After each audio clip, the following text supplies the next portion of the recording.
আসসালামু আলাইকুম সুপ্রিয় দর্শক মণ্ডলী। ভারতের আদানি গ্রুপের নাম আপনারা শুনেছেন, যেটা গত কয়েক মাস যাবৎ বেশ আলোচনায় রয়েছে। ভারতের আদানি গ্রুপের হাতে দেওয়া হয়েছে বাংলাদেশের বড় বড় ব্যবসা। সেই আদানি গ্রুপ বাংলাদেশে বিদ্যুতের ব্যবসাও করে।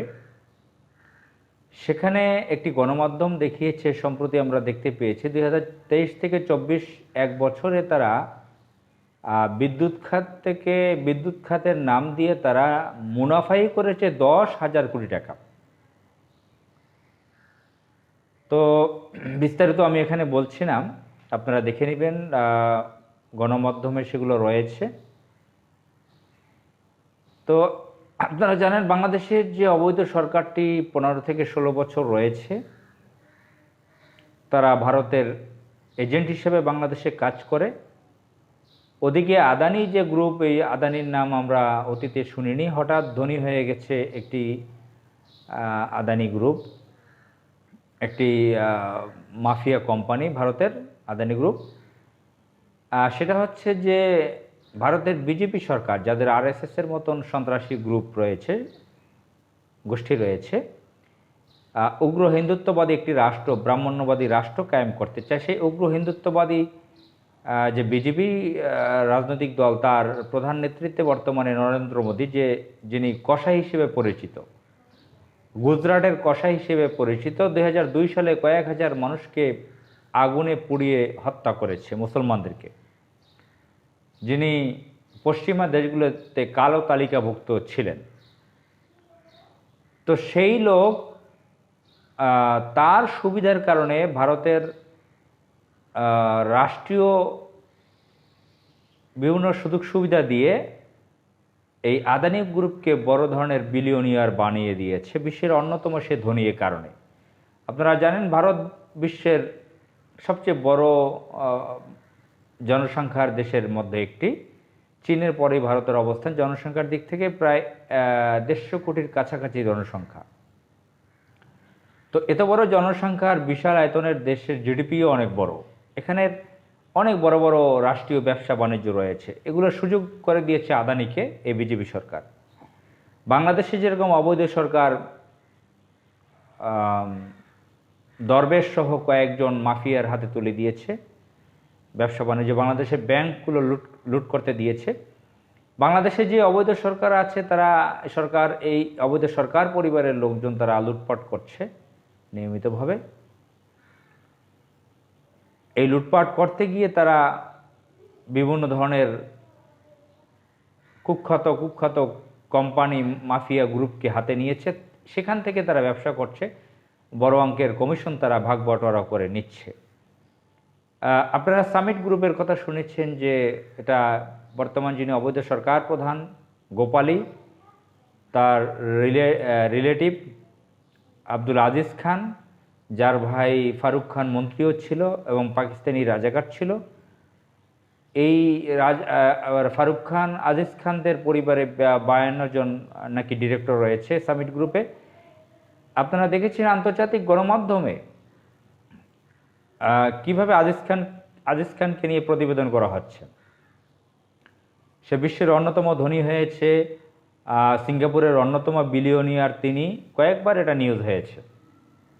বাংলাদেশ থেকে কিভাবে টাকা পাচার করে বিদ্যুৎ খাত থেকে লুটপাট করে নিয়ে সিঙ্গাপুরের শীর্ষ ধনী হয়েছে সে। তো এর মধ্যে ভাগ বাটোয়ারাও রয়েছে এই অবৈধ সরকার প্রধানের, তার পরিবারের। এটা বুঝতে তেমন বড় ধরনের ক্যালকুলেটরের প্রয়োজন নেই, বড় গবেষণার প্রয়োজন নেই। আপনারা জানেন Orion group, United group, summit group সহ আরও কয়েকটি কোম্পানি রয়েছে, যাদের মধ্যে কেউ কেউ একসময় বিএনপি পন্থী হিসেবে পরিচিত ছিল, যাদের পাওয়ার প্ল্যান্ট আছে বিদ্যুৎ উৎপাদন করে। তারা বাংলাদেশ থেকে হাজার হাজার কোটি টাকা, 1 লক্ষ কোটি টাকার উপরে মেরে দিয়েছে বিদ্যুৎ খাত থেকে। আপনারা জানেন যে বিদ্যুৎ জ্বালানি বিষয়ক উপদেষ্টা ডক্টর তৌফিক ইলাহি, তিনি আবার বিএনপির প্রয়াত মরহুম নেতা ব্যারিস্টার মওদুদ আহমদের ভাইরা, কবি জসিম উদ্দিনের মেয়ের জামাই। তাকে সাথে রেখে কিভাবে বিদ্যুৎ খাত থেকে লুটপাট করছে। এবং নসরুল হামিদ বিপু নামের একজন ব্যক্তি, আওয়ামী লীগের কাউয়া, যিনি বিদ্যুৎ প্রতিমন্ত্রী, কিভাবে নাদোষ নুদোষ হয়েছে। এখন থেকে 16-17 বছর আগে তাদের পারিবারিক অর্থনৈতিক কী অবস্থা ছিল, এখন কি অবস্থা হয়েছে দেখেন। তারা হাজার হাজার কোটি টাকার মালিক হয়েছে। ঢাকা শহরে, দেশে বিদেশে তাদের সম্পদের অভাব নেই। এই বিদ্যুৎ খাত থেকে লুটপাট করে এগুলো তারা করেছে। আপনারা দেখেছেন কয়েকদিন আগে এই অবৈধ সংসদে তাদের আরেকজন সিলেটের একজন লোক, সুমন নামের একজন লোক, একজন লয়ার, সে বিদ্যুৎ খাত নিয়ে যখন কথা বলছে তখন এই নসরুল হামিদ বিপু সে এটা বাধা দিয়েছে, বলছে যে এই বিদ্যুৎ খাত নিয়ে কোনো কথা সংসদে হতে পারে না, আগে এই ছিল সেই ছিল। অর্থাৎ গায়ের জোরে এই সংসদকে তারা একটা বাজে ক্লাবে পরিণত করেছে। সেখানে বসে বিদ্যুৎ খাত নিয়ে কেউ যদি স্বাধীনভাবে দু একটা কথা বলতে চায় তাও তাদেরকে বলতে দিচ্ছে না। অর্থাৎ ভয়ানক ধরনের লুটপাট করেছে বিদ্যুৎ খাত থেকে। আর এই এমনিতেই বাংলাদেশকে ভোগ করতে দিয়েছে ভারতকে। ভারতের তাবেদারি করা, ভারতকে তারা প্রভু মনে করে আওয়ামী গোষ্ঠী, যারা বাংলাদেশে অবৈধ সরকার রয়েছে, বর্তমানে যে সরকার রয়েছে, তারা বাংলাদেশের বর্ডারে বাংলাদেশিদেরকে হত্যা করতে সহযোগিতা করছে। ভারতীয়রা হত্যা করছে বাংলাদেশিদেরকে, বাংলাদেশকে লুটপাট করছে ইচ্ছে মতন। লক্ষ লক্ষ ভারতীয় নাগরিক বাংলাদেশের চাকরি করছে, রেমিটেন্স নিচ্ছে বাংলাদেশ থেকে, হাজার হাজার কোটি টাকা প্রতি মাসে নিয়ে নিচ্ছে ভারতে।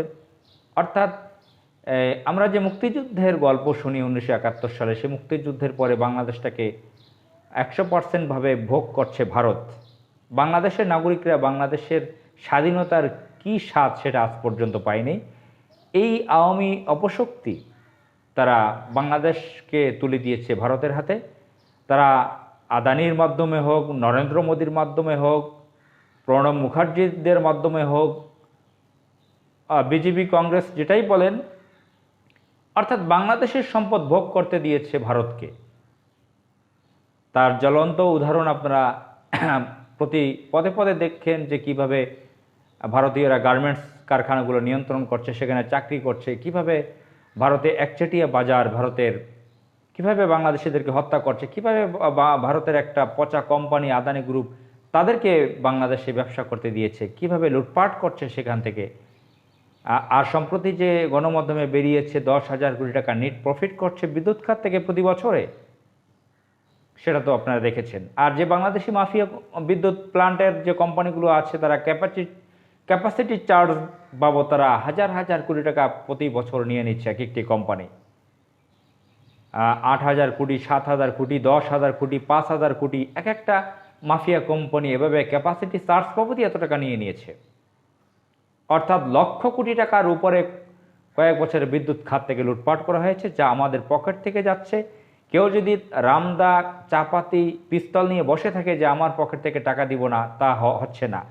তার নিজের অজান্তেই সে এই অবৈধ সরকারকে, লুটপাটকারীদেরকে টাকা দিয়ে দিচ্ছে। দেশের নাগরিকরা, কোটি কোটি নাগরিকরা বিদ্যুৎ খাতের মাধ্যমে, বিভিন্ন সেবা খাতের মাধ্যমে, বাজারে অতি মূল্যস্ফীতি, যেখান থেকে চাঁদাবাজি করে এই সরকারের লোকজন, যার কারণে অতি মূল্যস্ফীতি ঘটেছে। প্রতিটি পণ্যর মাধ্যমে, সেবার মাধ্যমে এই সরকারকে চাঁদা দিচ্ছে বাংলাদেশের কোটি কোটি নাগরিকরা।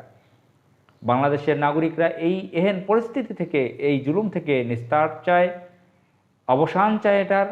বাংলাদেশকে স্বাধীনভাবে দেখতে চায়। সেজন্য সকলকে আমাদের একত্রে কাজ করতে হবে আর সাচ্চা ইমানদার হয়ে নামতে হবে দেশ বাঁচাবার জন্য।